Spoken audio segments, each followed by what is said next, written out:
Wait a minute, is it already summer? Holy cow, it's 87 degrees outside this Saturday, low of 61. This is a perfect temperature, and the Easter Bunny gonna have no problem delivering eggs here, guys. 85 degrees, low of 63. Super excited for the weekend ahead. The Madison County Sheriff's Department gets its budget through taxpayer dollars. Find out what you're spending your money on Grady News Source at 5. What's up, y'all? Eddie Neubert here. Just got back from the Madison County Sheriff's Department, where they stated that they estimate that 60 to 70% of people on parole will commit another crime and go back to jail. More on this story on Grady News Source at 5. The Bulldogs have lost a couple of big names this offseason, including two big guards. Deshane Montgomery and Silas Demery will not be wearing the red and black next year.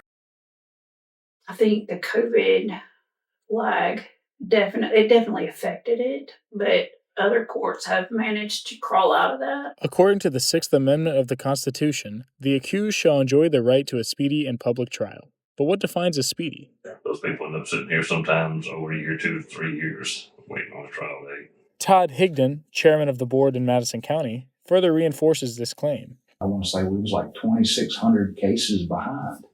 And this is pretty well routine throughout the state of Georgia. Well, 2,600 people, that's a lot of cases. In this county, I mean, it's probably 10% of the population. And he's right. Madison County has a population of just under 33,000, but even when cases are closed, it doesn't stop. We get, a bunch of cases resolved, and then there's a bunch more coming in, so it's like never ending. Georgia's Governor, Brian Kemp, has allocated $110 million in Federal American Rescue Plan Act funds to address backlogs of court cases. And for some counties, this has worked. Gwinnett, Georgia, secured a $2 million grant in 2023 and now claims there is no case backload. It's a different story in Madison County. There's been no allocations from the state or feds for any type of funding for that. The lack of funding matters. Right now we have 3 prosecutors. We just lost one to Athens-Clarke County's office, and we are currently trying to hire a couple more. But it's tough, especially when competing with bigger cities and bigger budgets. People want to make more money, right? So you got an offer and one offers $15,000 more, it's hard to turn that down. Very few people will turn that down. Until then, Sherilyn Bell, Jimmy Patton, Todd Higdon, and Jeff Lee will do their best to do the job. You do it because when you see the look on, let's say, a victim's face when, hey, maybe somebody didn't believe them in the past when they reported something, but 12 jurors unanimously believed you're telling the truth. That's a powerful feeling for somebody. Eddie Neubert, Grady News Source. There are people that call the office and want to know what's going on with X case, especially if they're a victim or if it's a neighbor. And they ask, why hasn't anything happened to this case? Cases that involve people accused of crimes and staying here behind bars instead of getting to a courtroom to make their case. Everybody is not getting what they need, but obviously it's not necessarily their fault. According to Katie Cross, it's an issue throughout the 5-county Northern Judicial Circuit that includes Madison County. The 5-county system is supposed to have a prosecutor per county, but our circuit currently only has 2 that are active. Madison County probate judge Cody Cross understands the problem and the reasons for them. He adds the issue is more than the impact of the past pandemic. The increasing number of cases that they're having to deal with. And both Katie Cross and Cody Cross agree there's another issue. In reality, nobody really wants to work anymore. Madison County Sheriff's captain deals with the people who fill the cells and knows about that problem too. He adds there's a reason for that as well. You got a job where you're starting at $50,000, $60,000 a year for an assistant prosecutor, and they're just not able to make that work. And according to Elbert County District Attorney's Office, the search for prosecutors continues. Eddie Neubert, Grady News Source.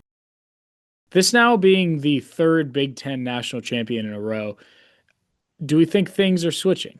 Do we think the Big Ten has now gotten that power shift, that full shift that they've been looking for?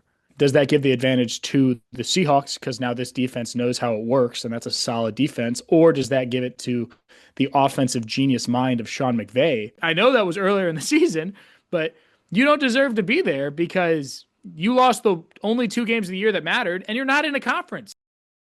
Nobody wants to admit it, but Florida runs college basketball. Everyone talks about history and tradition, but in today's era, it's about who runs March. When Florida goes back-to-back, it shouldn't be considered a hot streak, but a control streak. They are averaging 86.5 points with 46 rebounds per game. Does that type of dominance sound familiar? Not to mention Florida plays in the SEC, the conference that continues to produce Final Four teams, and Florida remains on top of all of them. And they aren't just winning, they're setting the standard. All you can do is be consistent. That's how I think about it, and we're really consistent in our approach. If this was your team, it's a dynasty. So why isn't Florida? Is Eileen Gu a traitor? Born and raised in the U.S., she chose to represent China at the Winter Olympics. Former NBA player Ines Kanter Freedom called her a traitor. I'm just gonna say it. She's a traitor. While Gu just won her 5th Olympic medal, becoming the most decorated female skier of all time, almost no one is talking about that. Many fans are cheering her on, and her skill on the slopes is unmatched. She's rewriting the record books in freestyle skiing.